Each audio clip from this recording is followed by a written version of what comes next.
There's something about suburban Texas at night that I find genuinely difficult to describe without making it sound either more romantic or more bleak than it actually is. It's neither really, it's just warm. The air sits on you. The cicadas are doing their thing. Somewhere down the street, a sprinkler is going off at an hour when nobody needs a sprinkler to be going off, and yet here it is, faithfully turning. The houses are mostly single-story, ranch style. The driveways are clean. There's a truck parked in front of almost every one of them. And somewhere in the middle of all that, there's a man standing in his backyard in the dark, holding a can of beer, staring at his fence, thinking about whether the wood is the right grade for this climate. Not worried about it, exactly, just thinking. The way you do when everything is mostly fine and there isn't anything pressing to be anxious about, so you find something small to give your attention to. That man is Hank Hill. And the world he lives in, the fictional suburb of Arlen, Texas, is what we're going to spend the next couple of hours quietly exploring together. King of the Hill ran on Fox from January 1997 to September 2009. 13 seasons, 259 episodes, created by Mike Judge and Greg Daniels, and it is without question one of the most genuinely restful television shows ever made. The problems in it are small. The stakes are domestic. The conflicts are the kind you can have with someone and still have dinner with them the same evening.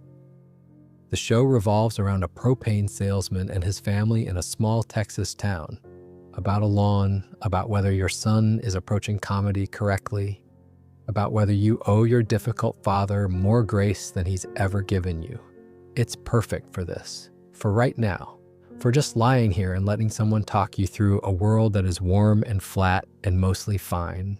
If you'd like to subscribe, the button's somewhere nearby. It's free and it does genuinely help. But no pressure at all. Let's just get into it. Mike Judge had already made something odd and successful before King of the Hill came along. Beavis and Butthead had been running on MTV since 1993, and it was exactly what it looked like. Two teenagers watching music videos and saying things that were, depending on your perspective, either profoundly stupid or strangely astute. Judge created it, wrote it, and voiced both main characters. It was a hit. It was also very, very far from what he wanted to do next. Judge had grown up partly in Garland, Texas, which is a suburb of Dallas, the kind of place where the streets are wide and flat and there's a chain-link fence every 20 feet, and the summer heat arrives in April and just sort of stays. It's not a place that tends to get mythologized, which is sort of the point. It's just a place where people live and work and mow their lawns and stand in alleys behind their houses in the evenings because that's what you do. He started sketching out characters. The main one was a propane salesman, a man who believed in doing things correctly, who had strong opinions about fuel types and lawn grass, and the proper way to address a neighbor. A man who was, in almost every measurable way, completely decent. Not exciting, not reckless, just decent in that quiet, earnest way that doesn't really get celebrated. Judge drew the characters himself. He wrote an initial pilot script. He had something. Fox, who were in the business of animated shows by then, The Simpsons had been going since 1989, were interested. But they paired Judge with a writer named Greg Daniels, who had been working on The Simpsons and before that had written for Saturday Night Live. The idea was to give the show some experienced primetime storytelling backbone alongside Judge's instincts. Daniels rewrote the pilot and in doing so added several things that ended up being central to what the show became. He created Luann, Hank's niece. He created Cotton, Hank's father. He turned Dale from a fairly generic, gruff neighbor character into a full-blown conspiracy theorist with a distinct, paranoid worldview.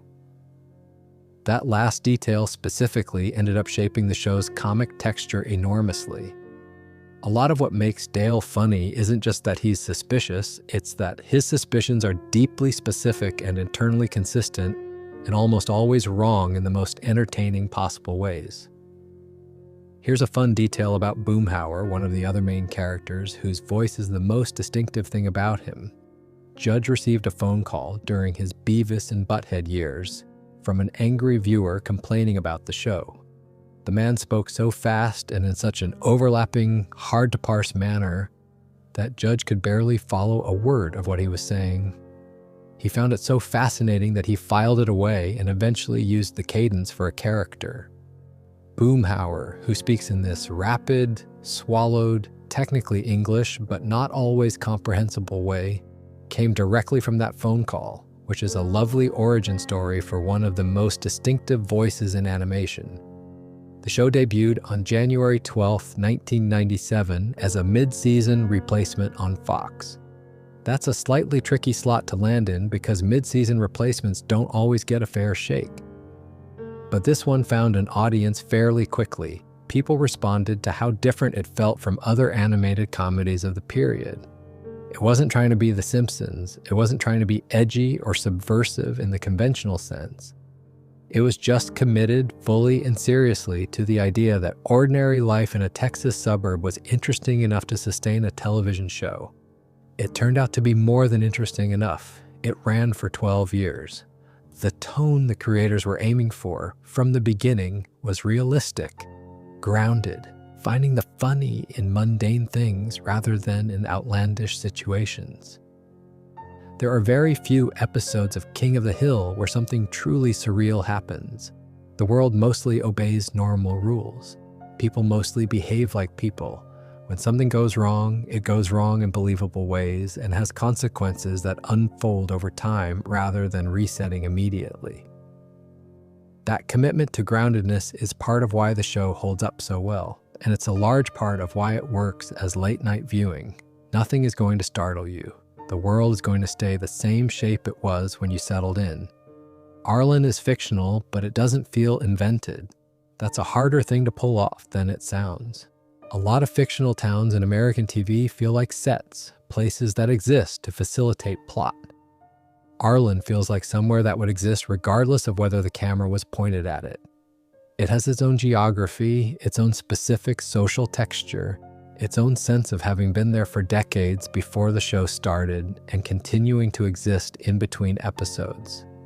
It's based loosely on Garland, as we talked about, but it's been given its own details. It sits in the fictional Heimlich County. It's warm for most of the year, the kind of warm that means you don't really question why people are standing outside in the evening, because inside isn't always much better. The streets are wide. The houses are mostly ranch-style single-story with good-sized yards and the kind of driveways that see a lot of use. Rainy Street is where most of the show takes place. The Hill House is there, and next to it or across from it are the Gribble House, the Dautrive House, and Boomhauer's house. They all back onto the same alley, which is where the men congregate most evenings, standing there, holding a beer, not always saying much, just being near each other in the way that people who have been friends for 40 years sometimes are, not needing to perform the friendship, just inhabiting it. That alley is one of the most consistent locations in the show. Almost every episode has at least one scene there. It's always the same, the wooden fence, the recycling bins, the specific quality of the late afternoon Texas light. It becomes deeply familiar over 13 seasons in a way that feels almost like a place you've actually been. The wider town has its own landmarks. Strickland Propane, where Hank works, is out near an industrial area. There's the Megalo Mart, which is the show's version of a big box store, essentially Walmart with a different name. There's Tom's Rhinoplasty, which is a plastic surgery clinic in South Park, not a bar in King of the Hill.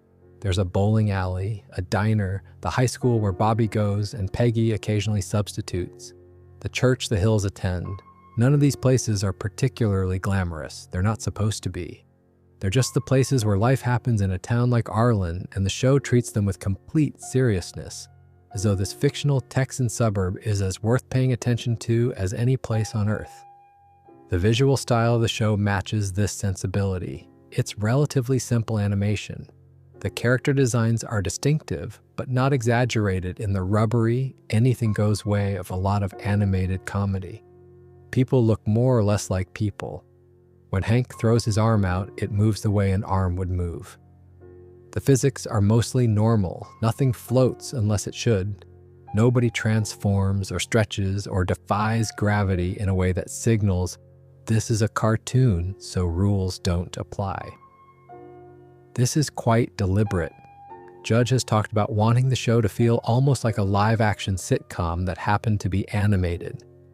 The animation was a practical choice as much as an aesthetic one, but the restraint became part of the show's identity. There's something genuinely restful about watching a show where the world behaves normally, where cause and effect operate as expected, where if Hank does something embarrassing, it has normal embarrassing consequences rather than escalating into something absurd. The world stays the same shape. It's a small thing, but I notice it every time. King of the Hill is, in my view, one of the most underrated animated shows in American television history. It was never as flashy or as celebrated as The Simpsons. It didn't have the same cultural moment. But it did something very few shows do, which is commit fully and without irony to the idea that quiet people living ordinary lives are worth taking seriously. That's not a small thing. That's actually quite hard to do. Hank Rutherford Hill is the kind of man who has a favorite brand of lawn fertilizer and knows why it's better than the others, and would genuinely enjoy explaining it to you if you gave him half a chance. He is not, by most metrics, an exciting person. He is patient, methodical, devoted to doing things the right way the first time. He values hard work and honesty and showing up when you say you'll show up. He doesn't like shortcuts. He doesn't trust anything that seems too clever or too easy. He believes that the best things in life, a good lawn, a properly grilled piece of meat, a fair day's work, require effort and care and an appropriate amount of time. He is voiced throughout the entire run of the show by Mike Judge himself. And there's something in Judge's performance that's very specific and very important. Hank is never played for contempt. Other shows, doing a character like this, would wink at the audience, would signal that we're supposed to find him a bit ridiculous. Judge doesn't do that. Hank is played absolutely straight. When he's proud of something, the pride is real. When he's troubled by something, the trouble is real. The comedy comes from the situations, not from mocking Hank for caring about them. His full name is Hank Rutherford Hill. He works as assistant manager at Strickland Propane in Arlen. He's been there for years, he's good at his job, and he takes pride in that. Here's the thing about Propane and Hank that I've always found quietly delightful. He sells it, believes in it, and will defend it against any detractor with real feeling. He thinks propane is a clean, honest, reliable fuel that does exactly what it promises to do and has no pretensions about itself. He thinks it represents a kind of virtue. When he encounters someone dismissing propane, particularly in favor of charcoal, which he considers romantically backward, or in favor of natural gas, which he considers vaguely threatening, it feels to him like a moral criticism. And he extends this standard to everything, not just fuel. Lawns, friendships, marriages, the way you address a neighbor, the way you conduct yourself in a dispute. Is it clean? Is it honest? Does it do what it's supposed to do? Those are Hank's criteria, applied universally. And yet, and this comes up more than once over the years, Hank himself grills on a propane grill rather than charcoal, and some people think charcoal is the proper way to grill. And Hank occasionally has to reckon with whether his professional and personal positions are as tidy as he'd like them to be. It's not a big deal in the show, it's just a small, honest detail. Hank is not above the occasional inconsistency, even if he'd prefer not to examine it too closely. His history includes a significant football chapter. In high school, Hank was a running back. He was good. He had a real career ahead of him. Then he broke his ankle in a game. The story of how it happened changes slightly depending on when he tells it. But the injury was real, and that was that. He still refers to his football days. He still holds on to them.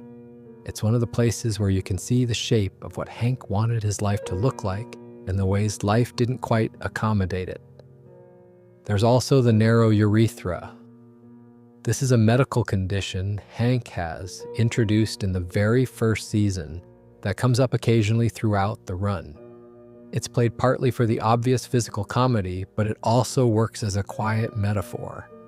Hank sometimes struggles to let things out. He's not emotionally repressed in a dramatic, clinical sense. He just doesn't have a very wide channel for expressing what he actually feels, particularly toward the people he loves most. He is a Methodist. He takes his faith seriously but quietly, without making it a performance or a platform. He goes to church. He tries to behave well. He doesn't make a particular show of it. His relationship with the town is one of deep loyalty. Hank Hill is not going anywhere. He could not imagine going anywhere. Arlen is his place. The alley behind his house, the stretch of lawn he maintains with genuine care, the drive to Strickland Propane in the morning, these are the coordinates of his life, and he finds them satisfying in a way that the show respects absolutely. What the show does most generously for Hank is allow him to be right, not about everything, not always. But the show consistently makes the case that Hank's values, effort, honesty, decency, loyalty are not naive. They're not something he'll grow out of.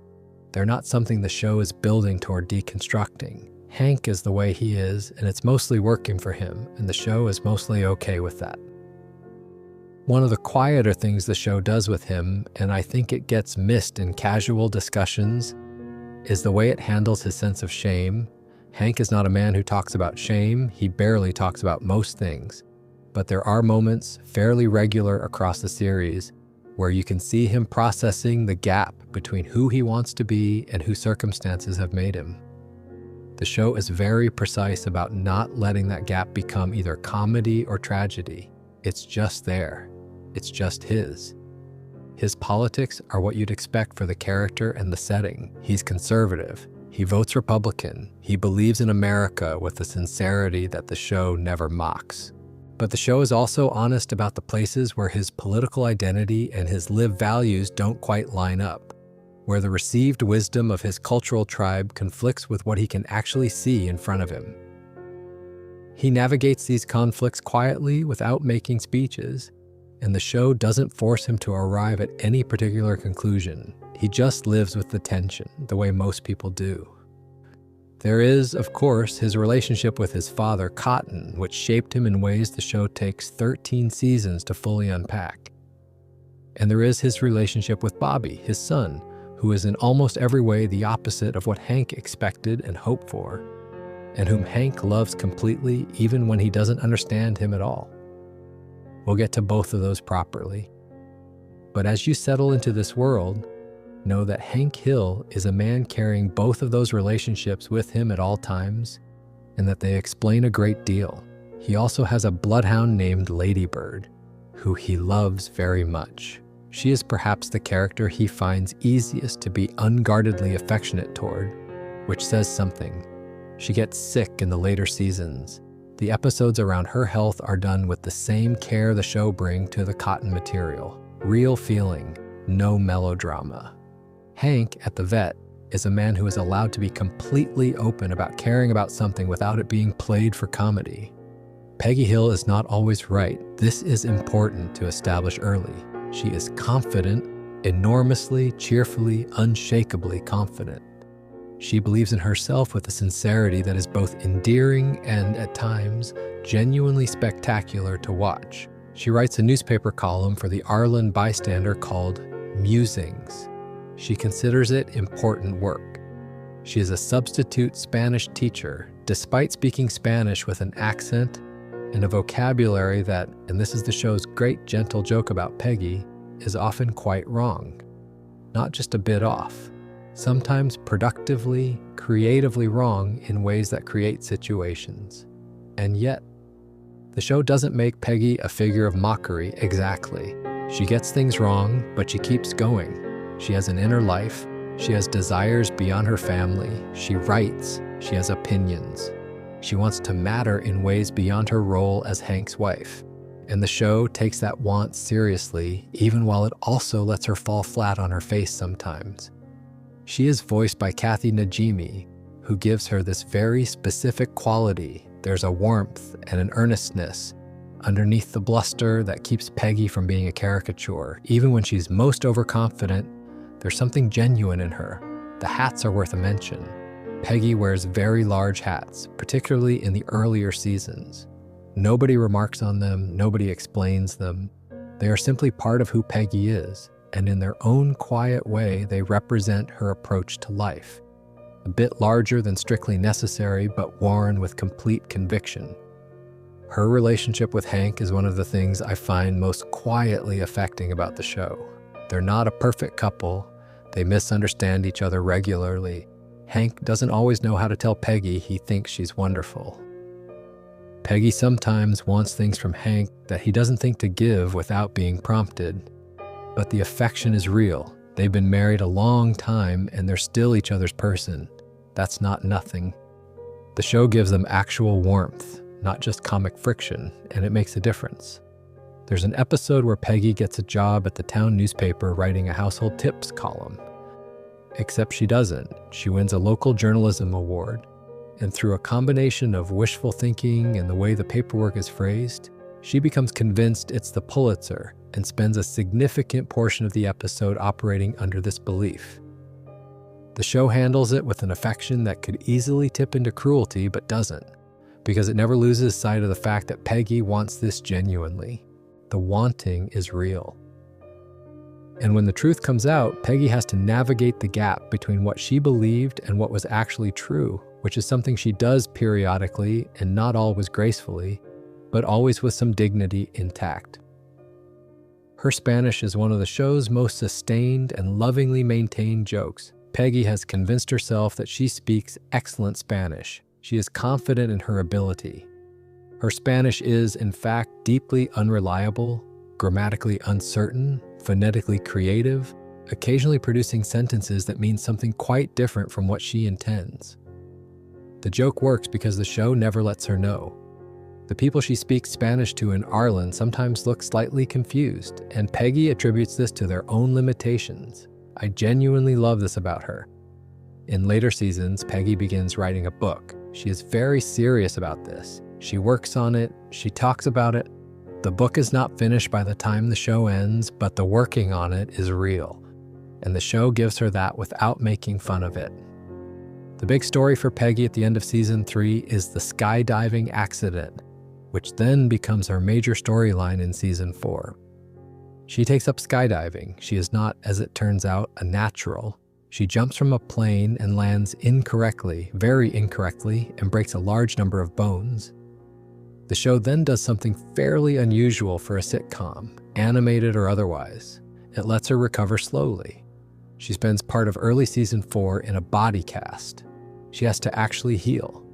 By sitcom conventions, this should resolve in an episode or 2. Here, it takes months of story time, and the show is patient about it. The body cast, while she's recovering, becomes the subject of a lovely B-plot, where Dale takes it from Bill, who had propped it up with a photo of Peggy to play one-handed boggle with, which is both very sad and very Dale and Bill, and then uses it to fake a full-body injury so he can use the carpool lane, and then Boomhauer takes it from Dale. This chain of events involving a discarded body cast passing through the hands of 3 grown men is one of the show's perfectly structured bits of background comedy. Her relationship with Cotton, Hank's father who despises her. The Cotton-Peggy dynamic produces some of the show's most satisfying confrontational comedy, and eventually one of its most genuinely moving scenes. We'll get there. Her friendship with Minsa Punusenphone is a whole comedy in itself. Both women are competitive. Both women consider themselves slightly superior to their surroundings. Both women are correct about some things and wildly wrong about others in overlapping but non-identical ways. When they're forced to cooperate on something, which happens several times across the show, the results are chaotic but usually productive by accident. Bobby Hill is, in my opinion, the best character in the show. I don't think this is a controversial position. He is 12 years old when the series begins, which means he's about 14 or 15 by the time it ends, since the show ages him very slowly. He is chubby, he is cheerful, he's interested in comedy, specifically stand-up, prop comedy, the kind of observational humor that makes rooms laugh. And he is also interested in meat, in Coney Supjanusenphone from next door, and in the general project of being a person that other people enjoy being around. He is voiced by Pamela Adlon throughout the entire run, and it is genuinely one of the great vocal performances in animated television. She gives Bobby this specific quality that's hard to describe, unself-conscious. Bobby doesn't perform happiness or enthusiasm, he just has them. He isn't trying to be charming, he just is. The central dynamic between Bobby and Hank is the most important relationship in the show. Hank loves his son, this is not in question. But Bobby is not what Hank expected. Hank was a kicker. Hank values tradition and physical capability, and a certain kind of Texan masculinity. Bobby wants to do stand-up comedy and is interested in meat sculpture and once tried to start a miming career. Hank doesn't always know what to do with this. He worries, he tries to redirect, he occasionally gets it quite wrong. Bobby, for his part, loves his dad back. He is not in rebellion against Hank. He doesn't resent Hank's confusion. He just keeps being Bobby, with a patience and resilience that's actually quite remarkable when you think about what it might feel like to keep not being what your father hoped for, and to just be okay with it anyway. Bobby's interest in stand-up comedy is treated seriously by the show. He's actually pretty good. His timing is natural. The show never quite decides he'll be a comedian, but it never takes it away from him either. There's a late season moment where Hank watches Bobby perform at a comedy night from the back of the room, and you can see Hank processing something he doesn't have vocabulary for, that his son has a real gift, just not one Hank knows how to value. The episode doesn't make this a breakthrough moment. Hank doesn't suddenly understand comedy. He just stood at the back and watched, and something shifted slightly. Bobby's relationship with food is also lovingly developed. He likes food a lot. He is usually not embarrassed about liking food a lot. He eats with genuine enthusiasm and describes what he's eating with a specificity that suggests he's actually tasting it rather than just consuming it. This makes the beef judging revelation in the finale feel entirely right. Of course Bobby can grade beef. Of course his palate has been developing all this time while everyone around him was trying to redirect him toward other things. A few things Bobby does across the series that I find particularly worth mentioning. He courts a beauty school mannequin head at some point. He discovers he has a prodigy-level talent for rifle marksmanship, which Hank is briefly thrilled by until that gets complicated. He develops a genuine passion for competitive meat judging in the final season, which becomes one of the most satisfying Hank-Bobby resolutions of the whole show. And then there is the self-defense episode. Bobby's getting bullied at school. Hank, concluding Bobby needs more confidence, signs him up for a self-defense class. Through a mix-up, Bobby ends up in a class designed specifically for women. The signature move he learns is to strike an attacker in a sensitive area while saying, "That's my purse, I don't know you." He becomes very enthusiastic about this. He starts using it in context where it is not really warranted. Eventually, Peggy, who is not a threat to anyone, becomes the one who stops him. It's perfectly constructed comedy, character consistent all the way through, and the moment when Peggy brings him back to earth is exactly right. Cotton's nickname for Bobby is Bing Bing, and Cotton loves Bobby with a ferocity and openness that he never managed to give Hank. This is one of the more poignant details in the show. Cotton spent decades being an emotionally withholding, often cruel father to Hank. And then Bobby arrives, and Cotton's guard is just down. Bobby doesn't try to earn Cotton's approval, he just exists. And Cotton apparently finds that a relief so profound that he simply loves the boy without all the armor. His friendship with Joseph Gribble, Dale's son, is a real friendship that runs through the whole show. Joseph, who's physically much larger and much less thoughtful than Bobby, is Bobby's best friend anyway. They don't have a lot in common, they get along beautifully.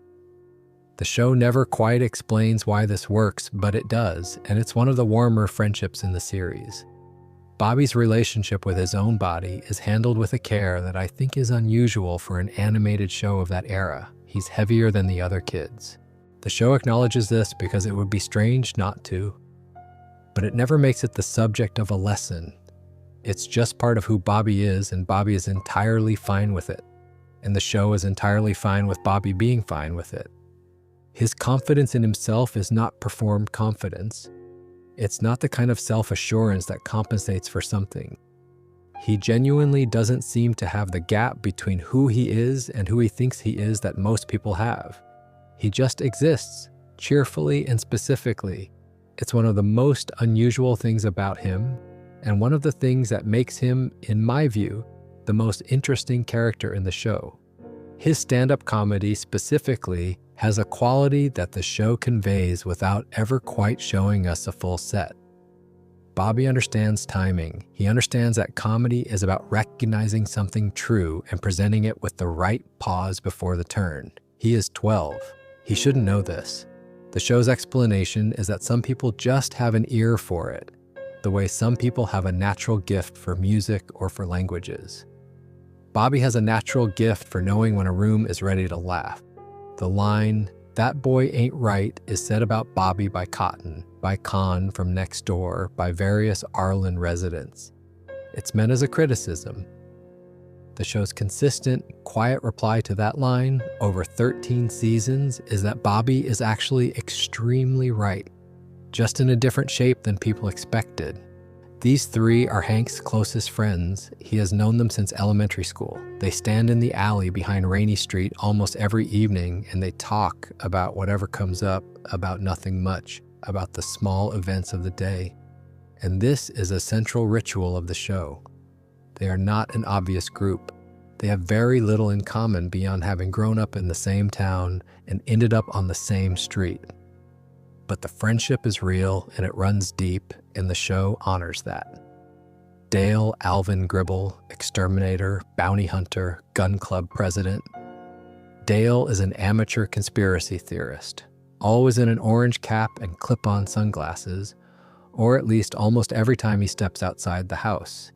He runs his own business, Dale's Dead Bug, from which he operates with a level of independence that suits him, since he does not trust employers, employees, or the concept of a time card. His physical design was loosely modeled on Hunter S. Thompson, which is a detail that makes a lot of sense once you know it. Dale's relationship with the government is one of complete, detailed, imaginative hostility. He doesn't trust any of it. He monitors it. He prepares for it. He has contingencies. He has a bunker. He uses the alias Rusty Shackelford for anything that requires giving a name to an official, because he refuses to put his real name into any government-adjacent database. He collects unemployment under Rusty's name. He registers his van under Rusty's name. There is, somewhere out there, an entire shadow life attributed to a man named Rusty Shackelford, who is actually Dale Gribble in an orange cap. And then the real Rusty Shackelford shows up. He hasn't died, he just moved. He wants Dale to sign something because Dale filed some medical paperwork in his name and never paid.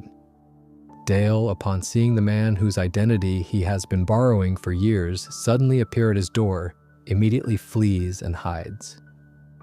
The real Rusty, a perfectly ordinary man who just wants a signature, ends up wandering the neighborhood for several days trying to find him. It's one of the funnier two-episode arcs the show has. Dale's conspiracy theories are specific and internally consistent, which is why they're funny. He's not just generically suspicious. He has worked things out. He has diagrams. He has sources. He is wrong about almost everything, but he is wrong in such a committed, detailed way that it has its own integrity. And he is right occasionally, which is somehow funnier than if he were always wrong. It means his paranoia has an engine that isn't pure delusion. He's picking up on something real and then over-explaining it into absurdity. That's more interesting and also more true to how conspiracy thinking actually works. What the show does with Dale that I think is genuinely kind is the great dramatic irony at the center of his life. He is the most paranoid man in Ireland, convinced he is under constant surveillance and that the government knows his every move. And he is completely, entirely unaware that his wife Nancy has been having an affair with a man named John Redcorn, a Native American healer who has been giving Nancy therapeutic massages for her headaches for 14 years. Everyone in the neighborhood knows. Nobody tells Dale. The reason nobody tells Dale is quietly generous. His neighbors can see how much he loves his family. They can see that the marriage, whatever its private reality, is something Dale values completely. And they've decided, without ever making a formal agreement about it, to protect him from a truth that would hurt him more than the lie. Dale's son Joseph is biologically John Redcorn's. Joseph looks increasingly like John Redcorn as the show goes on. Dale does not notice. His explanation, when he briefly wonders about the resemblance, is that Joseph might be part alien. This is Dale solving the problem in the only way he knows how. Dale also has a father, Bug Gribble, from whom he has been estranged since Bug kissed Nancy on the lips on their wedding day, which Dale has never forgiven. He refers to Bug rarely and without warmth. There's a particular comic irony there. The man who cannot see his wife's ongoing, years-long affair was immediately and permanently outraged by a single kiss from his father at his own wedding. That detail says something quite precise about where Dale's attention is and isn't. William Fontaine de la Tour d'Autrive. If that name sounds grand, it's because Bill's family is from Louisiana and has a history that doesn't quite match Bill's current circumstances. Currently, Bill is a military barber at the Army base. He is bald, which given his profession is either ironic or the universe being very direct about something. He is heavyset. He is clinically depressed. His wife Lenore left him years ago, and he has not recovered. The show doesn't exactly make a joke of this, it acknowledges it. Bill keeps going, but he's not doing great. He was known in high school as the Billdozer. He was a football star. People cheered for him. That version of Bill and this version of Bill share a name and a body and not much else. Bill is loyal, though. He shows up. He is there for his friends with a consistency that is actually one of his most reliable qualities. He is also, occasionally, a genuinely good cook, particularly when he makes Cajun food from his family's recipes, which comes up in an episode where the Hills visit New Orleans with him, and we see a bit of the complicated d'Autrive family history. His relationship with his ex-wife Lenore is the wound at the center of his character, and the show returns to it periodically with a kind of compassion that's unusual for a character defined by his own sadness. There's an episode where Hank, trying to help Bill move on, impersonates Lenore on the phone, staging a conversation so that Bill can say what he never got to say. And Bill does. He says it. It's painful and funny in exactly the measure the show manages best. Bill is also occasionally the recipient of female attention, which he handles with a hopeful incompetence that's both very sad and very Bill. He is not bad-looking objectively. He has something, some remnant of the Billdozer, some trace of the man women used to want. And occasionally this surfaces and someone becomes interested in him. And then something goes wrong, and then Bill is back in his kitchen in the dark. The running Bill sadness is a minor key in the show's chord. You're always aware of it, but it's never the whole song. He functions. He makes people laugh. He is, in his own defeated way, still in it. Bill has an episode, I'm going to be vague about which one because I can't quite remember the season, where he briefly becomes quite muscular. He's facing an army fitness test and starts working out and makes friends with a group of bodybuilders. And through this friendship starts to become aggressive and unpleasant and takes himself very seriously. Hank and the others have to essentially bring him back. It's a Bill episode that goes wrong in a very Bill-specific way. He has the energy for self-improvement, but the emotional equipment to apply it healthily has always been a bit limited. The muscle phase ends. Bill goes back to the alley. The alley absorbs him back. What I find most interesting about Bill is that the show never quite condemns him and never quite fixes him. He stays sad. He keeps going. That combination, maintain sadness alongside maintain function, is, in my experience, a fairly accurate picture of how a lot of people actually live. Not broken, not healed, just continuing. The show is honest about this in a way that I think is rare and genuinely kind. Jeff Boomhauer, he speaks in a rapid, overlapping cadence that is technically English but absorbs words into itself in ways that most people cannot parse in real time. People in Ireland seem to understand him perfectly well. The audience mostly doesn't, and doesn't need to. The rhythm and the feeling carry enough. He is, in the show's social ecosystem, a successful womanizer. Women find him charming. The mechanics of this are never fully explained, but it holds up as a running fact about Boomhauer's life. There's a warmth and a confidence in how he moves through the world, and probably the voice itself, which requires you to listen carefully, creates a kind of intimacy. You lean in. The great Boomhauer reveal comes in the series finale, and it is one of the best executed late-game reveals in television. We see his Texas Ranger badge. Boomhauer has been, this whole time, a Texas Ranger. Nobody knew. It explains nothing and somehow makes him at least 30% more impressive. When you replay the series knowing this, all those quiet observations he made in the alley take on a different quality. He was always something more than he appeared, and everyone around him who knew him as well as anyone can know someone had no idea. The three of them together, Dale, Bill, Boomhauer, and Hank, make a unit that works in the specific way of old friendships, which is that you don't really need to explain why you're still friends, you just are. The history is too long, the alley is too familiar. Cotton Hill is voiced by Toby Huss, and he is, over the course of 13 seasons, the most complicated character in the show. He is Hank's father. He is a World War II veteran who served in the Pacific Theater and was, by his own very frequent account, an extremely effective soldier. He killed, as he regularly reports, 50 men. 50 men. This number is delivered with pride and specificity every time the subject of the war comes up. You are never quite certain whether to believe it, but you're never quite certain enough to doubt it. Cotton had his shins blown off during the war. His feet were reattached directly to his knees, giving him a shorter, wide-based stance that the animation renders accurately and without comment. He does not discuss this with much sentimentality. It happened. He survived. He adapted. Moving on. He is not a humble man. He is critical, loud, quick with a dismissal, and slow with a compliment. He has specific and rigidly held views about what it means to be a man, to be a Texan, to be a proper person.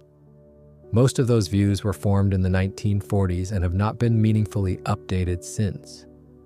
As a father, Cotton was largely absent. Hank grew up without him around in any of the ways that matter. He was physically present sometimes, but emotionally, he was somewhere else. He didn't show up for things. He was critical when he did show up. He communicated in a language of expectation and disappointment that Hank absorbed and carried into his own fatherhood, and one of the quiet, ongoing questions of the show is how much of Cotton's damage Hank passed down to Bobby without meaning to, and how much of it Hank managed to interrupt. The specific way Cotton treats Hank across the series is not simple. It's not that Cotton doesn't love Hank. There's evidence across enough episodes that he does. It's that Cotton expresses love through expectation, through the idea that pushing someone hard is how you build them into something. Cotton pushed Hank hard his whole childhood, and the result was a man who is objectively quite good, responsible, hardworking, loyal, capable. By certain metrics, Cotton's method produced results.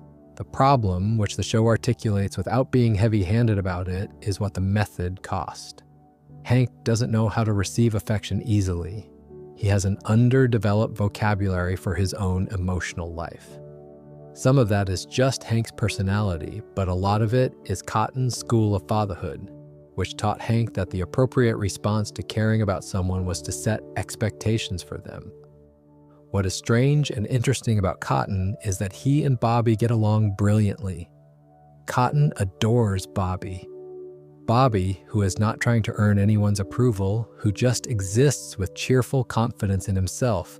Cotton finds this disarming in a way he never found Hank. He calls Bobby Bobby. He is openly affectionate with him. He gives Bobby the warmth he never managed to give his own son. The show doesn't make a heavy thing of this. It just shows it happening, and you understand what it means. Cotton's relationship with Peggy is spectacular in its hostility. He cannot stand her. Peggy, who will not be dismissed, cannot stand him back.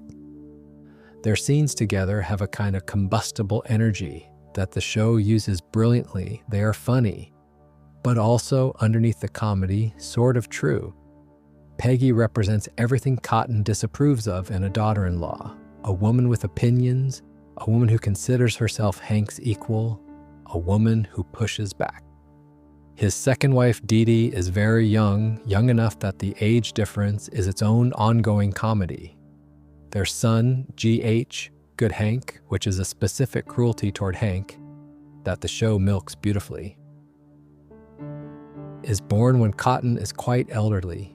The spectacle of this very old, very difficult man having a newborn son while also having a son in his 40s and a grandson Bobby's age is something the show treats with the comic seriousness it deserves. Over the years, Cotton's war buddies die off one by one. The show mentions them periodically, their names, their passing. There's a quality to these announcements, delivered usually in Cotton's matter-of-fact way that is quietly moving. These were the men who understood what Cotton went through, the only people who shared the specific experience that shaped him. As they go, he gets a little more alone with something nobody else alive can understand. The show doesn't dwell on this, it just marks it. Topsy, the last of them before Cotton himself, dies with a particular lack of ceremony that feels exactly right for how the show handles loss. Toby Huss does something very specific with Cotton's voice throughout. It's loud and assertive and also somehow tired. Like a man who has been performing a version of himself for so long that the performance and the self have merged. That tiredness, underneath the bluster, is where the show keeps Cotton's humanity. He is exhausting. He is also exhausted. Both things are true. And then Cotton dies. Season 11. The episode is called Death Picks Cotton. He's in a hospital. He has been difficult until the end. He uses some of his last moments to say cruel things to Peggy, which is so on brand as to be almost impressive. And then Peggy speaks. She's been taking Cotton's insults and dismissals for years. She doesn't lose her composure. She doesn't cry. She simply says what is true, that Hank has always loved Cotton despite his constant torture, that Cotton has wasted that love by refusing to receive it, and that if he's going to go on living forever, she hopes he eventually finds a way to be less miserable. It's delivered flat and clear. It's Peggy at her absolute best, not the overconfident Spanish teacher, but someone who sees clearly and is not afraid to say so. Hank's goodbye to Cotton is quiet. They don't resolve everything. They don't have the conversation they probably should have had 30 years earlier. But Hank is there. He says goodbye to his father. The show allows that to mean something without making it more than it is. Con Supunusin phone moves in next door to the hills early in the first season, and he arrives with an energy of pure, cheerful disdain. He is Laotian American. He's educated, professionally ambitious, middle class, and he has taken one look at Hank Hill, propane salesman, Texas accent, sensible truck, and concluded that this is exactly the kind of backwards redneck neighbor he was hoping to avoid. This is, on Con's part, snobbery, and the show is honest about it being snobbery. But it also gives Con enough genuine warmth and complexity over the years that he becomes something more than a punchline. Toby Huss voiced him, and the performance gives Con a kind of frantic energy that's very funny and eventually quite human. There are episodes dedicated to Con's pressures, his relationship with his own ambition, what success means to him and why it means it. There's a lovely episode where he's accused within the Laotian American community of being so assimilated that he's lost his cultural identity, that he's a banana, the Asian equivalent of the word Oreo.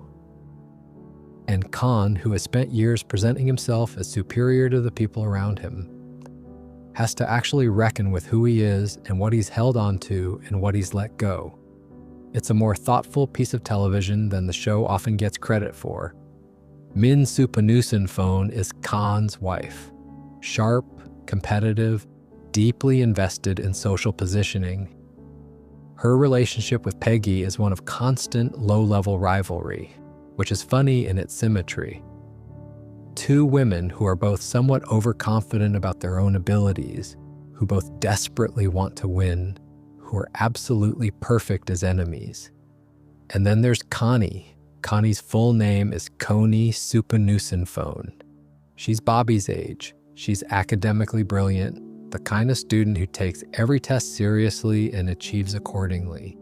She is also under enormous parental pressure to be excellent in visible ways, and the show visits this honestly from time to time, what it feels like to be that capable and to have that capability treated as a baseline rather than a gift.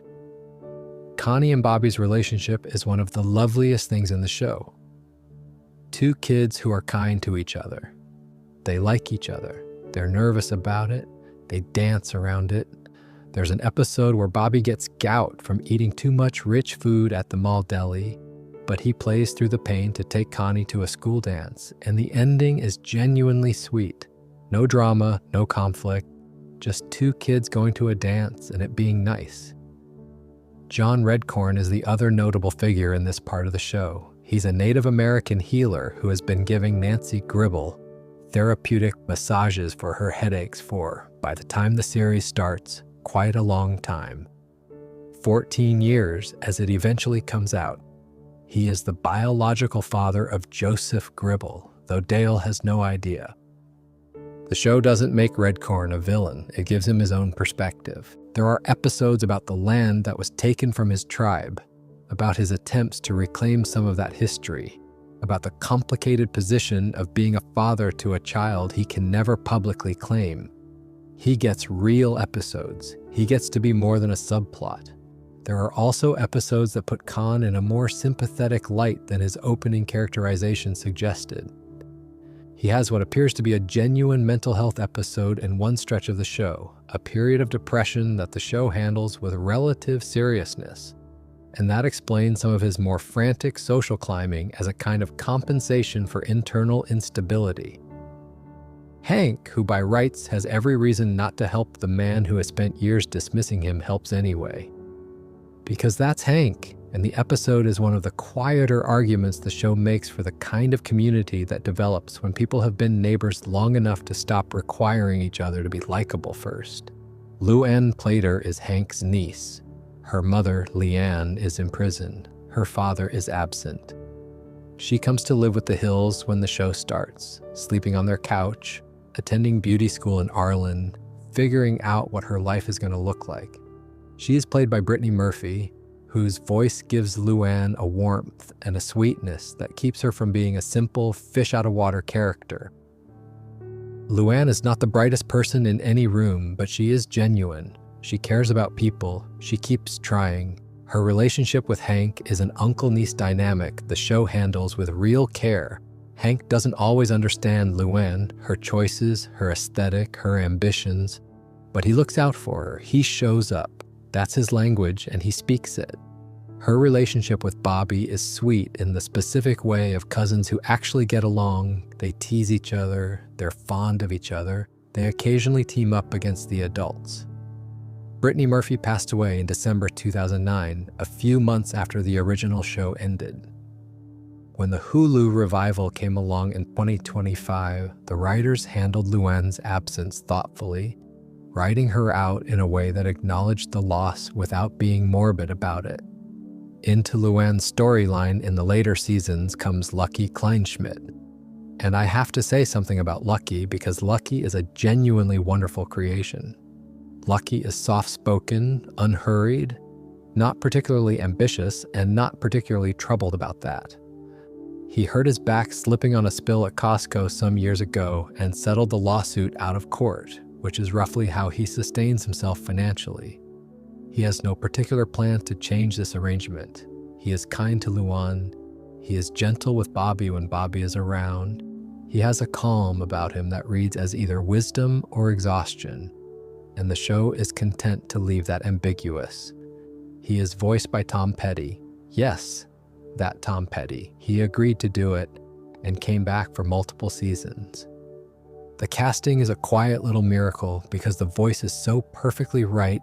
There's something in Petty's natural vocal quality that is exactly what Lucky sounds like. Lucky and Luan get married in season 11. Hank walks Luan down the aisle. It's a small, warm episode. Their daughter Gracie is born shortly after. Bobby becomes a cousin of sorts, and he takes this seriously. Buck Strickland, Hank's boss, rounds out the extended cast. Buck is the classic Texas businessman, gregarious, morally flexible, good with people, not always good with decisions. He's often Hank's antagonist in work-related episodes, putting Hank in positions that require him to choose between loyalty to Buck and loyalty to his own values. Hank always eventually chooses his values. But the loyalty to Buck is real. The relationship is complicated in the specific way that long professional relationships get complicated when the person at the top is a bit of a mess. One of the things King of the Hill does that not many other shows do is take work seriously. Not as a source of drama, not as a backdrop for character conflict, just as a thing that people do that they care about that occupies a real portion of their waking hours and means something to them. I find this genuinely refreshing. Most TV, even TV I love, treats work as a place where plot happens. King of the Hill treats work as a place where life happens. Hank Hill goes to work every day. He sells propane. He is good at it. He finds it satisfying. The show never suggests he should want more than this. It never positions Hank's job as something he's settling for or something he'll eventually transcend. He works at Strickland Propane because it is meaningful work, and the show treats it as such. What Hank actually does in his job, he manages accounts. He talks to customers about their propane needs. He maintains relationships with the people and businesses that buy from Strickland. He knows his product thoroughly, the technical specifications, the grades, the appropriate applications, the safety protocols. He takes pride in all of it. The knowledge is not incidental, it's part of who he is. His professional relationship with Buck Strickland is one of genuine complexity. Buck relies on Hank to keep the business functioning properly because Hank is the one who actually knows things and cares about things. Hank relies on Buck for employment and, in a way he doesn't fully articulate, for a kind of substitute paternal structure. Buck is not a good boss in many of the ways that matter, but he is enthusiastic about Hank, and Hank doesn't always have access to that from people he loves. Dale's work, Dale's dead bug, is his own operation. He takes it surprisingly seriously, underneath all the conspiracy theory and alias usage. He knows what he's doing. He is professionally a competent exterminator. The overlap between man who is convinced the government is poisoning the water supply and man who decides what chemicals to use in residential pest control is something the show occasionally notices and enjoys. Bill's work as a military barber has a particular poignancy. He was, in his youth, a football star. Now he cuts hair. He is good at it. He takes quiet professional pride in it.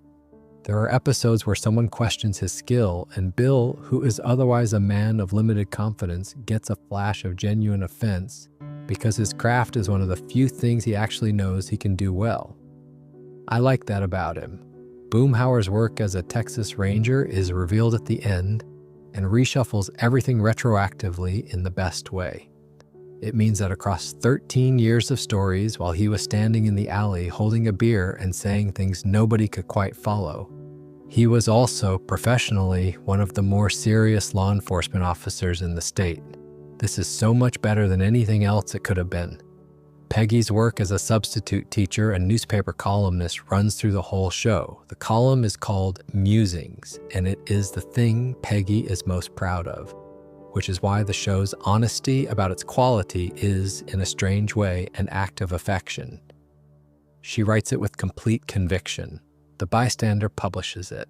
Somewhere in Ireland, people read it. Whether they agree with it or find it well written is, Peggy largely does not pause to wonder. King of the Hill is not a joke-driven show in the way that a lot of people expect sitcoms to be. It doesn't really do setup punchline comedy. There are no cutaway gags. There's no particular rhythm of here's the setup, here's the bit. The humor emerges from character consistency, from the reliable specificity of how these people respond to situations. You laugh because you know Hank would absolutely say that, because you understand exactly why Dale has arrived at this particular conclusion, because the gap between Bill's dignity and Bill's current circumstances is always there, always visible. The comedy is also often about the gap between how seriously the characters take something and how small that something actually is. Hank approaches a fence dispute with the gravity of a man who understands that the fence is, in some important sense, a moral question. Dale approaches a visit from a meter reader as evidence of a surveillance operation. These are not large events. The characters bring their whole selves to them anyway. There's a specific kind of King of the Hill comedy that I think of as the Hank absorbs information face. When Hank is told something that conflicts with his worldview, something about Bobby, usually, or about a cultural shift he wasn't prepared for, his face does a particular thing. He doesn't react immediately. He processes. You can almost see the information going in and encountering resistance. And then eventually he either adapts slightly or he says, "I tell you what," and moves on. Mike Judge's performance is extremely precise about this. It never overplays. Dale's comedy is about specificity. The conspiracy theories are not generic. He doesn't just distrust the government. He has worked out exactly which government programs are targeting him and why and what their long-term goals are. The detail is what makes it funny. He is building elaborate structures out of real paranoia, and the structures have a weird internal logic that you can follow even as you know they're wrong. Bill's comedy is the comedy of a man who keeps going despite having limited reasons to. It could be mean. The show keeps it from being mean by never losing sight of Bill as a person who deserves better and who, on some level, knows it. The physical comedy of the show is understated almost to the point of invisibility, which is why it lands so well when it happens. The WD-40 moment, Hank needing to loosen a cap on a WD-40 can and using a smaller WD-40 can to do it, is a perfect visual gag. The "that's my purse, I don't know you" move becomes funnier each time Bobby uses it in a new context. The Peggy body cast traveling through the hands of Dale, Bill, and Boomhauer is perfectly choreographed. Something the show does that I think gets overlooked is its relationship with Texas and Texan culture specifically. A lot of comedy that uses Texas as a setting uses it as a punchline. Big hats, big personalities, guns, conservative politics, beef. The setup writes itself, and the comedy is usually from outside the frame, laughing at rather than with. King of the Hill is almost uniquely resistant to this. The comedy is always from inside. Arlen is not presented as ridiculous. When those perspectives do enter the show, the urban character, the more liberal foil, they're treated with the same skeptical eye as everything else. The Mike Judge authorship matters enormously here. He grew up in this world. He's writing from inside it with all the complicated feelings of someone who knows something intimately. The things you love about it, the things that frustrate you, the things you recognize in yourself that you're not sure how to feel about. That specificity creates humor that doesn't require you to be superior to find it funny. Hank is not a punchline. He's a person. That changes everything about how the comedy lands. There's a structural thing the show does that I want to name because I think it's underappreciated: the A and B plot relationship. In most sitcoms, the A and B plots run parallel and occasionally intersect. In King of the Hill, the B plot is often a funnier, smaller, more absurdist version of the same theme as the A plot. So while Hank is dealing with a serious neighborhood dispute, Dale is simultaneously in an unrelated but thematically related absurd situation. They don't always cross. They don't have to. The resonance happens in the viewer's head. A firefighting "we will go" is the clearest example. The testimony structure lets the A and B plots essentially be the same plot told 4 times by 4 different unreliable narrators. But it's there in subtler ways throughout. The Peggy body cast moving through Dale, Bill, and Boomhauer's hands while Peggy recovers at home. Cotton's parallel story running alongside a Bobby adventure. The show trusts you to feel the connection between stories rather than having someone point at it. Comedy that trusts its audience is rare. King of the Hill trusts its audience constantly. It doesn't explain jokes, it doesn't underline moments. It delivers and moves on, knowing that the right people will catch it and the ones who don't won't have missed anything they need. The first season of King of the Hill is only 12 episodes, which is on the shorter side, but it establishes almost everything the show will need for the next 12 years. The pilot introduces Hank and the Hill family, the neighbors, the alley, Strickland propane, and the central tension between Hank's values and a world that doesn't always share them. It also, very early on, sets up the Hank-Bobby dynamic as the show's emotional engine. Within a few episodes, you understand what the show is doing, watching a decent man trying to figure out how to love a son who turned out differently than expected. Season 1 has a particular episode early on that sets a tone, Square Peg, in which Peggy is supposed to teach sex education at Bobby's school because she's a substitute teacher and nobody else will do it. Peggy, who is uncomfortable with the topic, delivers information in the most indirect terms possible. Hank, who is even more uncomfortable, tries to intercept. Bobby, who is 12, is confused but cheerful about the whole situation. The episode is a very clean version of the show's central comic engine. Adults who are nominally responsible for a child's education responding to that responsibility with their own limitations rather than with what the child actually needs. It's kind to everyone in it. Cotton appears early in season 1 and immediately changes the register of the show. Before Cotton, Hank is mostly in conflict with the world's indifference to his values. After Cotton, you understand that Hank's relationship with his own values is more complicated than it looked. That a lot of what Hank believes in, he absorbed from a man who applied those beliefs in damaging ways, and that Hank has been, without fully knowing it, trying to do better than his father while using many of the same tools. Season 2, which runs to 22 episodes, gives the supporting cast more room. Dale, Bill, and Boomhauer get episodes that let them exist outside the alley. In Season 1, the Nancy John Redcorn affair becomes clearly established as known by everyone in the neighborhood. The show starts to find its real texture, the way the comedy and the small human sadnesses can sit in the same episode without one undermining the other. Season 3 is, by many accounts, including the show's own later self-assessment, one of its best. The Peggy skydiving accident plays out slowly and with real patience. There's a firefighting "we will go," which ranks among the best constructed episodes the show ever made. The Cotton episodes deepen. The show is finding its voice and its confidence. Something lovely happens in Season 3 that the later seasons build on. The show starts to understand that its emotional power lies in Hank's small moments of connection with Bobby. These aren't dramatic. They're not episodes built around a lesson learned. They're just moments where two people who love each other figure out a small piece of how to be near each other. The show is very good at making these feel earned. Keeping Up with Our Joneses, also from Season 1, is the one where Hank, trying to punish Bobby by making him smoke a carton of cigarettes, inadvertently gets the whole family addicted to smoking. This is the show playing with the sitcom convention of the parent doing something wrong in an attempt to connect and then having to fix it.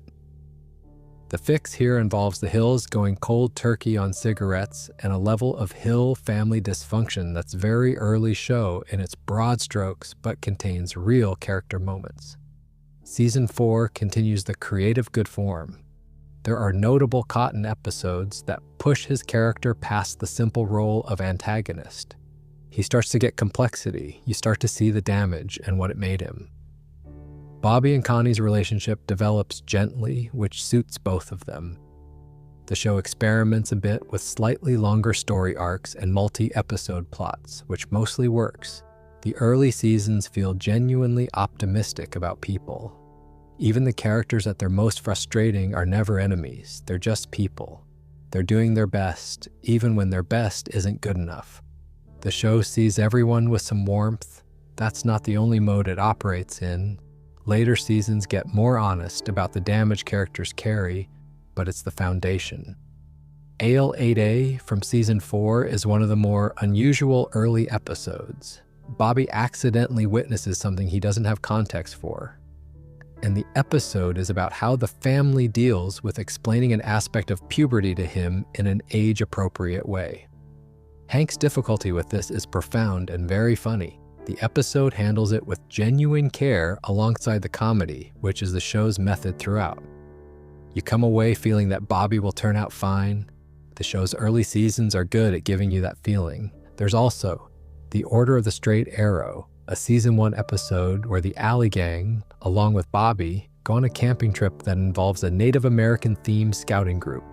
The episode has aged in certain ways, but it was, at the time, fairly thoughtful about the tension between well-meaning cultural traditions and the actual cultures they're meant to celebrate. What I remember most clearly about it is the image of Hank in the woods, trying to do the right thing by a tradition he genuinely loves, and being genuinely confused when it turns out the tradition is more complicated than he was told.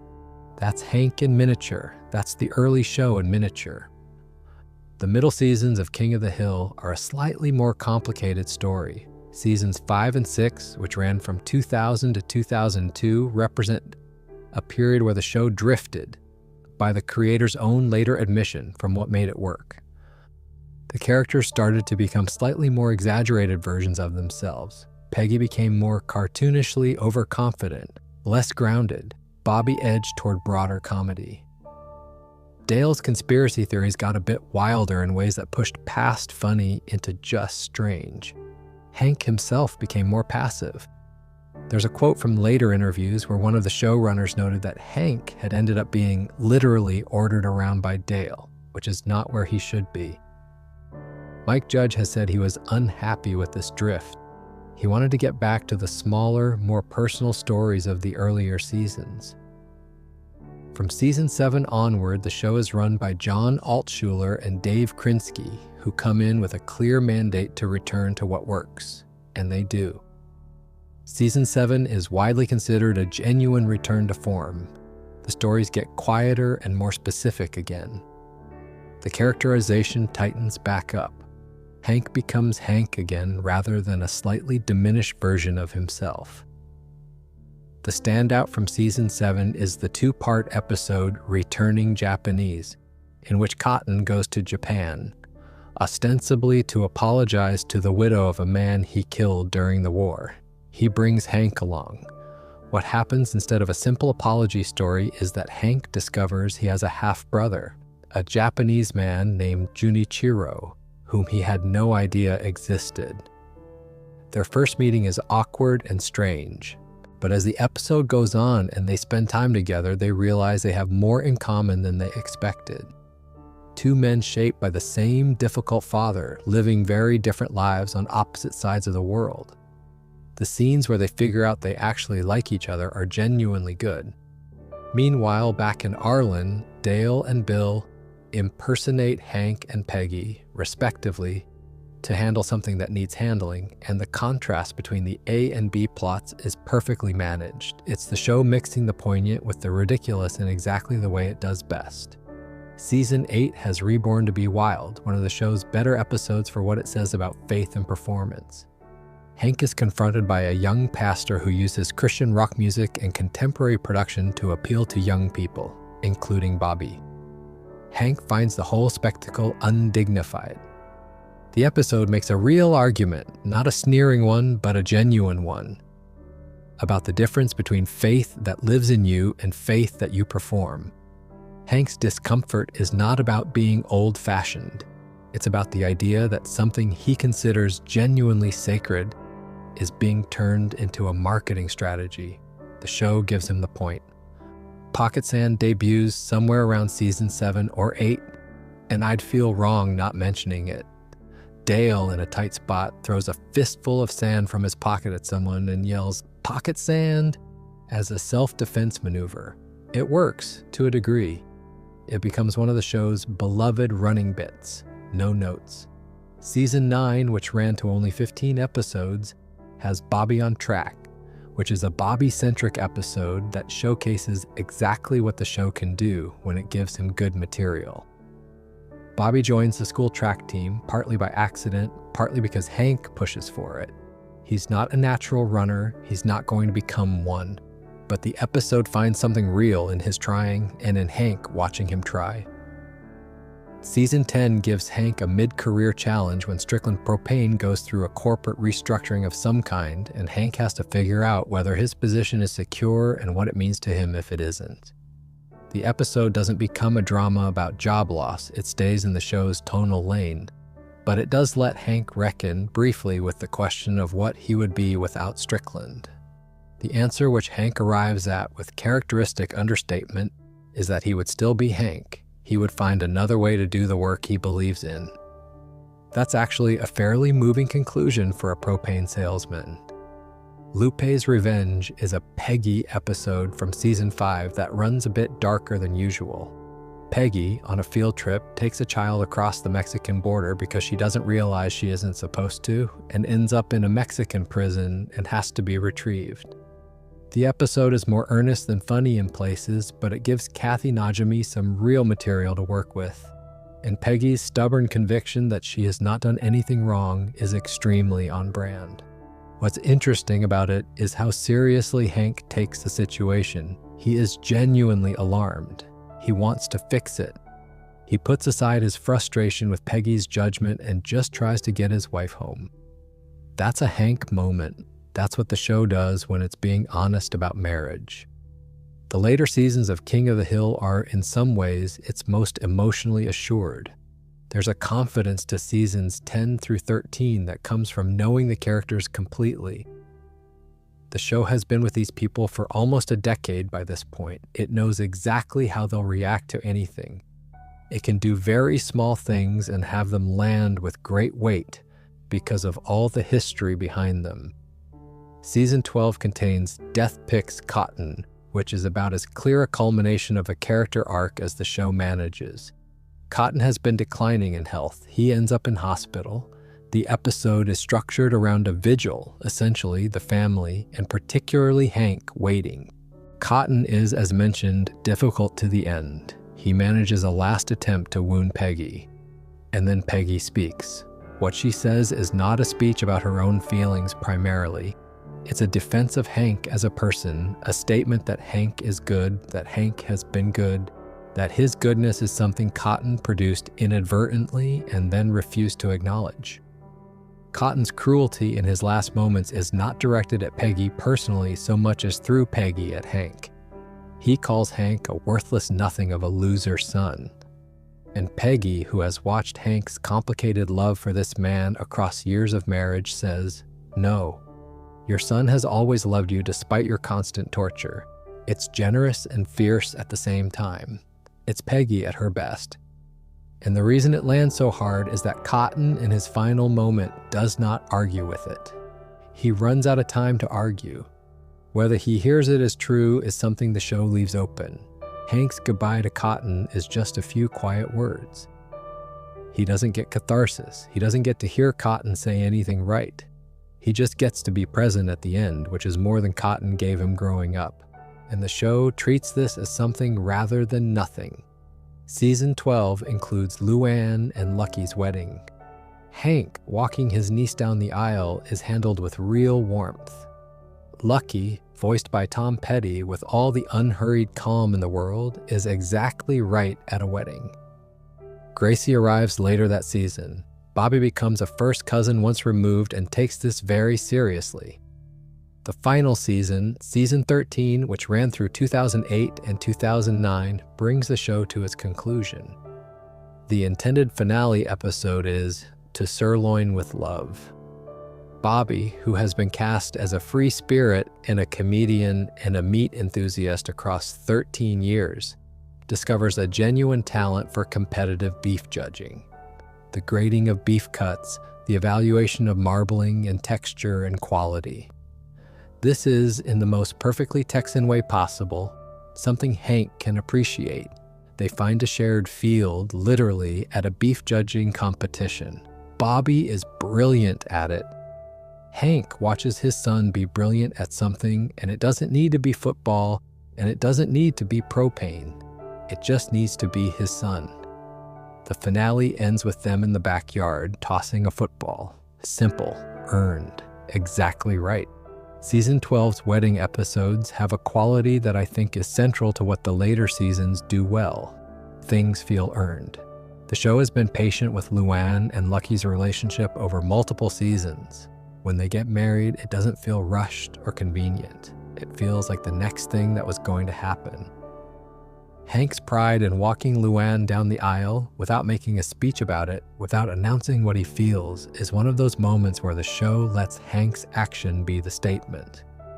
The actual end of the show was slightly complicated in terms of broadcast. Fox canceled it, and the existing final season concluded with a proper finale. The final 4 episodes ended up airing in syndication in May 2010 rather than on Fox, which made the ending feel a bit scattered in terms of how people experienced it. But the finale episode itself holds up completely. Rather than making a formal list, I'd rather just talk about some of them, the way you'd recommend things to a friend who has time to look them up later. A Firefighting We Will Go from season 3 is the one I'd start with. The premise is simple. Hank, Dale, Bill, and Boomhauer become volunteer firefighters. Their first shift ends with them burning the firehouse down. The episode is structured as a series of testimonials, each character telling their version of events to a fire investigator. And the testimonials don't quite line up with each other in the way that eyewitness accounts never do. It's formally clever in a way the show rarely attempts, and the comedy is perfectly matched to the structure. Escape from Party Island, Season 3. Hank escorts his mother and her friends to a miniatures museum in Port Aransas, Texas. They accidentally end up in the middle of a spring break celebration. Hank is horrified in a way that is genuinely very funny. There's a wet t-shirt contest. Hank's face throughout the episode is a masterpiece of contained discomfort. Bobby Goes Nuts, Season 6, already covered the self-defense class, and that's my purse, I don't know you. This is a perfectly constructed episode. Character consistent, start to finish, the comedy lands at every beat, and the resolution, Peggy shutting it down, is exactly what it needs to be. Returning Japanese, Season 6, the two-parter, Cotton in Japan, Junichiro. The quiet recognition between two men who share a father and a damage. The image of Hank and Junichiro eating together for the first time and realizing they're the same kind of person is one of the quieter emotional peaks of the whole series. 3 Days of the Condo, Season 6. The Hills and Sufanusen phones on a trip to Mexico. Hank and Con get stuck together at the border and have to actually cooperate. The WD-40 moment, Hank using a smaller can of WD-40 to loosen the cap of a larger one, happens in the episode Square Peg, and it is one of the most purely Hank Hill things that has ever been filmed. He doesn't even notice that it's funny, it's just the correct tool for the job. Peggy's Gone to Pots is an episode of King of the Hill from Season 11. The real Rusty Shackelford arrives at Dale's door. Dale, faced with the man whose identity he's been borrowing for years, does the only sensible thing. He flees out the back and hides. Rusty just wants a signature. He waits. The episode is a lovely piece of farce, built entirely on a detail that the show has been sitting on for years. Reborn to Be Wild, Season 8. Already discussed, but the argument it makes about authentic faith versus performed faith is one of the most genuinely interesting positions the show takes, and it takes it without being preachy or condescending about it. Death Picks Cotton, Season 11, the best episode about a difficult parent dying that I can think of in American animated television. The Peggy speech, Hank's goodbye, the whole thing handled with so much care. Hank's bully from a middle season, where Hank is being harassed by a small child in the neighborhood who turns out to be genuinely deeply unpleasant. The child is young enough that there are no conventional responses available to Hank. He can't confront a small child. He can't ignore him because the harassment is ongoing. The episode puts Hank in a bind that his usual toolkit, honesty, directness, the expectation that adults and children behave reasonably cannot resolve, and watching him try is very funny. To Sirloin with Love, Season 13, Bobby, Beef, and a Football. Perfect. There are at least 30 more episodes I could mention, and probably 20 that I've not thought of in this moment that someone reading this would feel strongly about. That's a testament to how consistent the show is across its run. A few more briefly because I keep thinking of them. Bill, Bulk, and the Body Buddies is the one where Bill is facing a fitness test and starts working out and briefly becomes aggressive and unpleasant in the company of bodybuilders. It's one of those Bill episodes where the show gives him a trajectory upward and then lets it collapse in a very Bill-specific way. He has the energy for self-improvement, but not quite the emotional architecture. In the episode is Hank's Cowboy Movie from Season 6, Hank makes his own movie about real cowboys. The gap between the child who wanted to be a cowboy and the man who became an assistant manager at Strickland Propane is not sad exactly. It's just life. The child and the man are recognizably the same person. I find that oddly comforting. Square Peg from Season 1, Peggy Teaching Sex Education. I mentioned this in the season section, but it deserves repeating as a standalone because the structure of it is perfect. The comedy comes entirely from the three Hills responding to the same situation in three completely different ways, all of them rooted in character, none of them wrong exactly, all of them slightly off. My Own Private Rodeo, Season 8, is the one where Dale discovers that his estranged father, Bug, is gay and in a committed relationship. Dale's reaction is, counterintuitively, not homophobic. He's fine with it, actually. His problem is specifically that his father had a secret from him, which is something Dale, as a conspiracy theorist, finds personally offensive on a professional level. The episode handles this with a gentleness that surprised me the first time I saw it. And the resolution, where Dale chooses to let his father back into his life, is quiet and earned. King of the Hill is, at its core, about a man who loves his family and his community, and sometimes doesn't have the right equipment for showing it.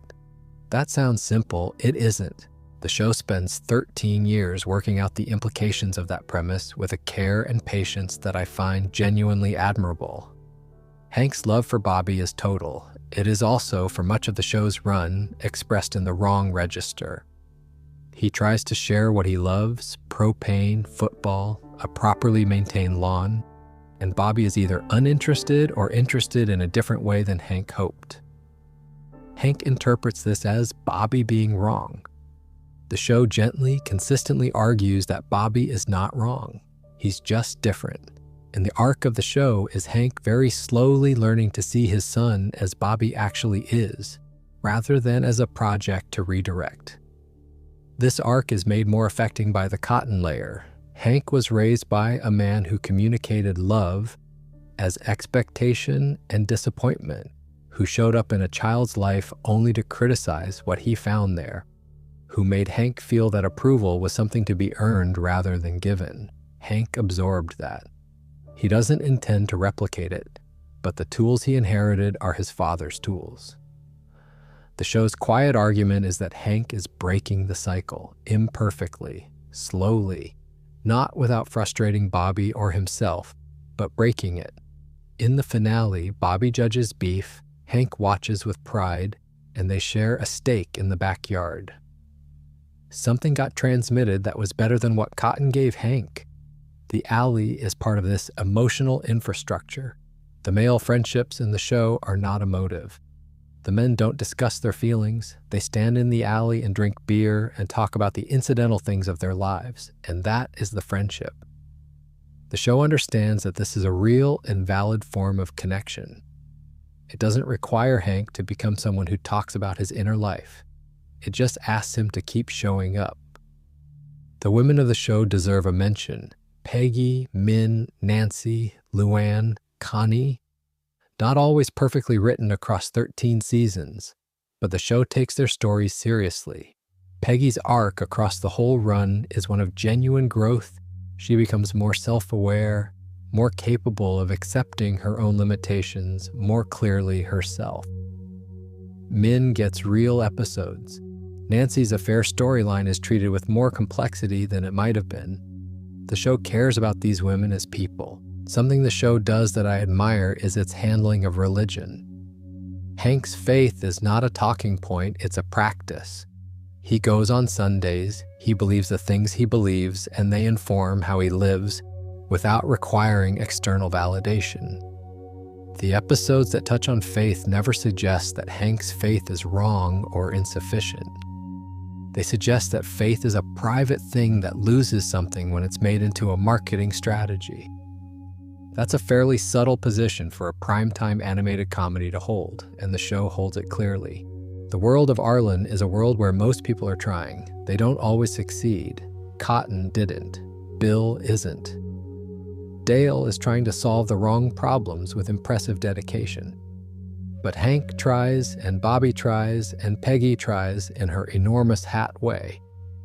And the show asks you to find this worth watching, which it quietly, consistently is. One thing I want to add to the emotional picture of the show, the way it handles the passage of time. Arlen doesn't change dramatically across 13 seasons. The houses are the same, the alley is the same people are standing in the same places having the same types of conversations. And this is, I think, entirely intentional. The stability of the world is part of what the show is arguing, that there is value in a life that stays recognizably itself, that not everything needs to change or escalate or transform to be meaningful. Hank's life at the end of season 13 is not dramatically different from his life at the end of season 1. He still works at Strickland, he still maintains his lawn, he still stands in the alley with Dale and Bill and Boomhauer. He still doesn't fully understand Bobby, but some things have shifted subtly in the way that real things shift. He's more patient. He's learned to look for what Bobby is rather than what Bobby isn't. The grill in the show's final scene, a propane grill Hank bought Bobby, is probably not the thing Hank would have chosen. But he keeps it, he uses it, he lets it be the thing it is. August 4th, 2025. King of the Hill comes back. 16 years after the original run ended, season 14 arrives on Hulu. 10 episodes. The world premiere was at San Diego Comic-Con, where Hulu apparently built an activation that recreated Arlen, Texas, which is quite a commitment to a fictional suburb of Dallas. The show picks up 8 years after where the original ended. Hank has been working a propane job in Saudi Arabia. This is the kind of detail that makes you smile because, of course, Hank went where the propane work was. And he and Peggy are now returning to Arlen. They're older. Hank Hill is not retired. Bobby is in his early 20s and is working as a chef in Dallas, which is a perfect Bobby outcome.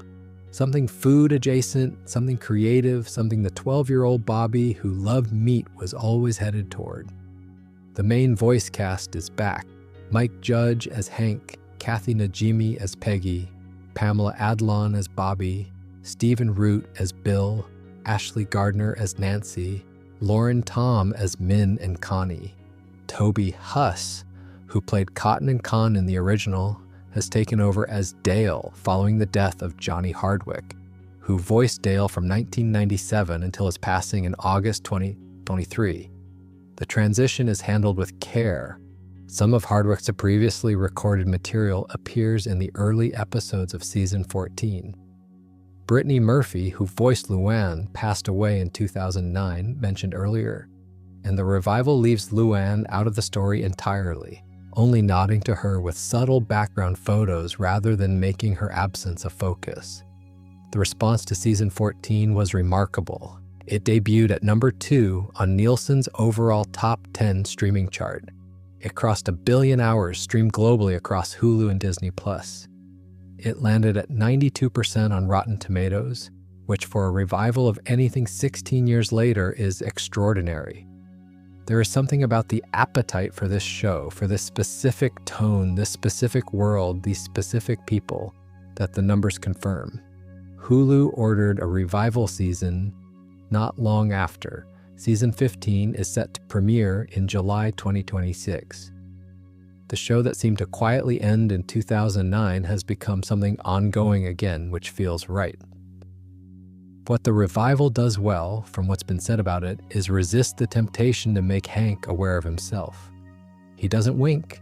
He hasn't updated into irony. He's just older and retired and back in Arlen and still cares about doing things correctly. The world has changed around him. He is still himself in it. That's the show. The time jump also allows for some genuinely interesting character updates. Bobby as a chef in Dallas is such a natural evolution of who he always was that it feels less like a creative decision and more like simply catching up with someone you haven't seen in a while and finding that they've grown into themselves. The 12-year-old who loved meat and had strong food opinions is now, logically, a young man who has made food his work. Hank getting to see that Bobby is a professional in a field Hank can understand and respect is one of the things the revival is apparently building toward, and the setup alone is very satisfying. The question of what Hank does in retirement is also a good one. Hank without work is Hank without one of his primary sources of meaning. The revival apparently puts him back in Arlen looking for that meaning again, which gives the character somewhere to go. A retired propane salesman returning to his hometown trying to figure out what comes next is, fundamentally, a story about the same things the original show was always about. How do you stay yourself when circumstances change? What do you hold on to? What do you let go? Hank has been working on that question for 30 years of story time. He's still working on it. That feels right. King of the Hill arrived in 1997 at a moment when animated comedy meant The Simpsons, and it was doing something completely different from The Simpsons. It was slow. It was quiet. The comedy wasn't punchy in the way people were used to. There were no elaborate joke constructions, no cutaways, no rapid-fire references. Just characters being who they were in a world that stayed the same shape. It shouldn't have worked as well as it did. And yet here we are nearly 30 years later with a revival that's been crossing extraordinary streaming numbers and renewed through a 17th season. Part of what makes it endure is that it's not cynical. In an era of animated comedy that was moving toward more edge, more irony, more contempt for its own characters, King of the Hill kept insisting that people could be decent and that decency was worth paying attention to. That a propane salesman in Arlen, Texas had a life worth a close look. That the small concerns of ordinary people were not lesser concerns for being small. It's also strangely accurately about a specific kind of American experience. People who grew up in suburbs recognize it. People who grew up in Texas recognize it even more, obviously, but the feeling of it, the alley, the neighbors who've been there forever, the small arguments about property lines and lawn quality translates. There's a phenomenon in online spaces over the past several years where people revisit the show and find themselves thinking, more often than expected, that Hank is right. Not about everything, not about his approach to Bobby, not always. But his core values, effort, honesty, doing the job properly, maintaining the things you're responsible for, hold up.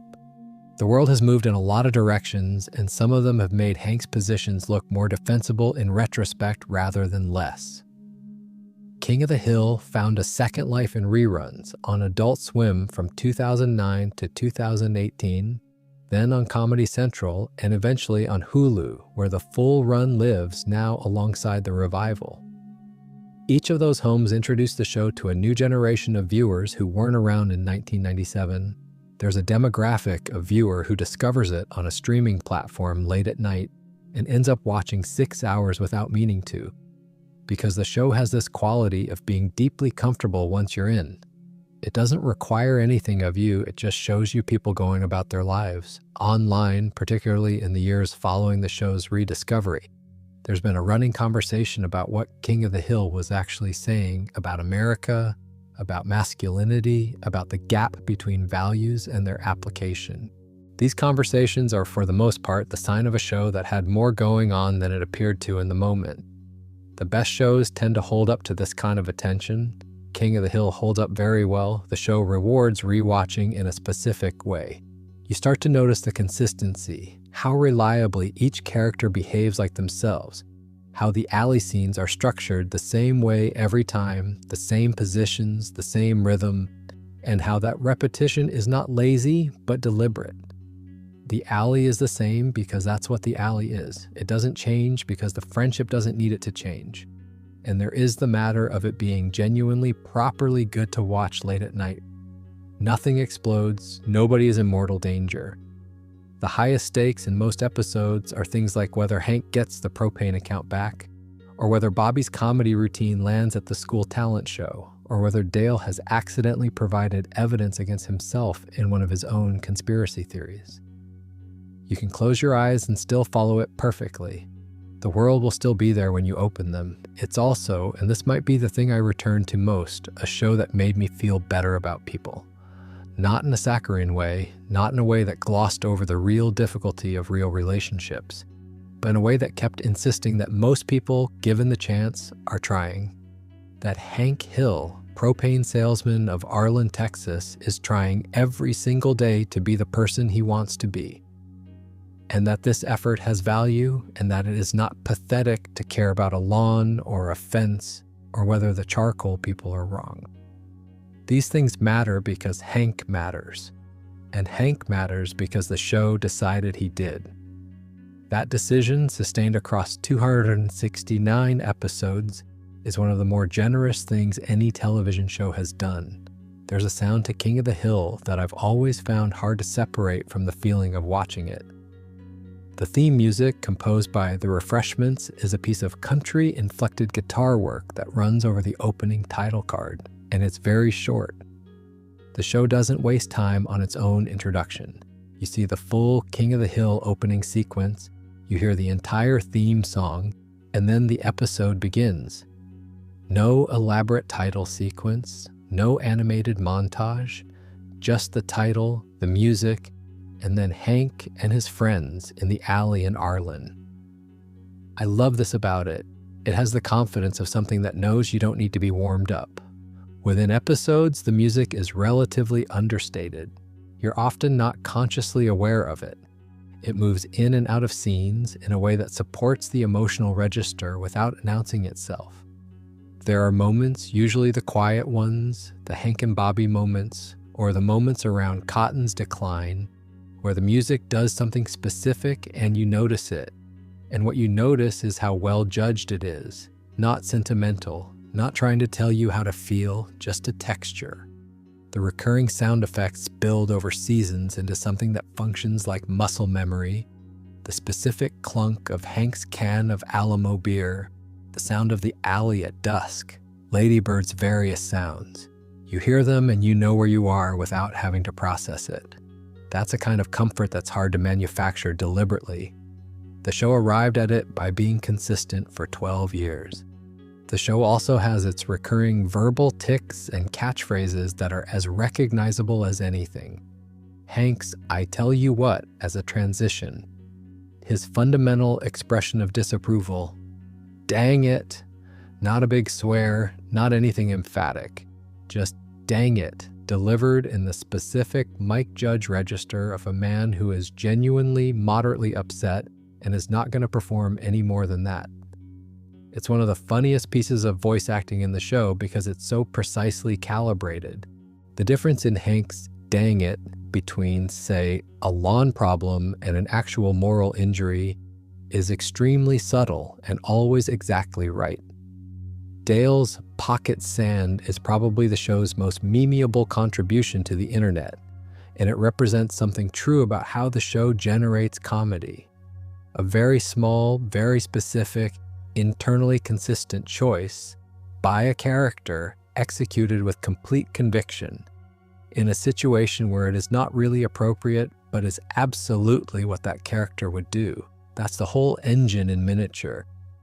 Bill's sadness has its own recurring signature, a kind of trailing off in conversations, a willingness to bring up Lenore at moments when it isn't quite called for, a look that Hank and Dale and Boomhauer have clearly seen before and respond to with the particular mixture of sympathy and mild exasperation that long friendship produces. Boomhauer's unintelligibility is its own recurring pleasure. The thing about Boomhauer is that you learn over time to catch about 60% of what he says, and the 30% you don't catch is sometimes the funniest part.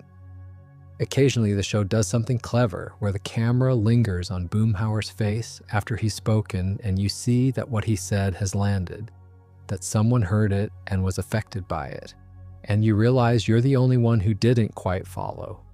The show also recycles certain narrative structures in a way that becomes part of the pleasure rather than a problem. Hank getting into some kind of confrontation with a neighbor or a colleague, initially handling it incorrectly, eventually defaulting to his natural decency to resolve it. Bobby trying something new that Hank disapproves of. Hank learning something small and true from the process. The alley gang getting involved in one of Dale's schemes and living to regret it. These patterns become comforting. You know where you are with them. The variation is in the specific situation, and the specific situation is usually very good. The show also has a relationship with recurring visual jokes that I find quietly satisfying. The specific way Cotton's abbreviated silhouette looks when he walks. The permanence of Hank's confused face, what I described earlier as the Hank absorbs information face, which never quite resolves into full understanding and never quite collapses into defeat. Peggy's hats, which are simply always there and always large. Dale's clip-on sunglasses. Bill's bald head catching light in a way that the animators seem to enjoy. These are visual signatures that accumulate over time into a kind of shorthand.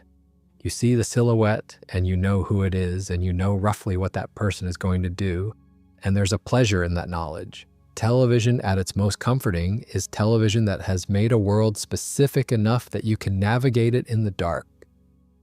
By season 4 or 5, you could probably predict, in rough terms, how any given character in King of the Hill would respond to almost anything. Not because the writing is predictable, but because the characters are fully realized. They have consistent, coherent inner lives. The world made sense. And making sense at the right hour of the night is its own kind of gift. So that's Arlen, that's the Hills and the Gribbles and the Dottereeves and the Sophanewson phones. That's the alley and the propane and the big hats and the conspiracy theories and the beef judging and the pocket sand. It's a show about small things given full attention, about the fact that ordinary life in the hands of people who take it seriously is enough, more than enough actually. It's funny, it's warm. It has more to say about fathers and sons than most shows that make that their explicit subject. And if you've never watched it and you find yourself awake in a week at some unreasonable hour, you could do a lot worse than starting from the beginning. 13 seasons is a long time to spend with anyone. By the end of the original run, the Hills and their neighbors feel like people you've known rather than characters you've watched. That feeling is earned. The show put in the work episode by episode and season by season to make Arlen feel like somewhere real. The alley behind Rainy Street is as specific and present to me as a lot of places I've actually been. The sound of a Texas evening, a can of Alamo beer, the specific quality of Hank Hill's disapproval. These things are part of the furniture of my imagination in a way I didn't expect when I first sat down to watch what I assumed would be a fairly lightweight animated comedy. It wasn't lightweight, it was just quiet, which is different. The things it was doing were not small, they just required patience to see. The full original run is on Hulu. Hank is there whenever you need him. Standing in his backyard, thinking about the fence, holding a beer. The lights are on in the Hill house. The alley is quiet. Sleep well.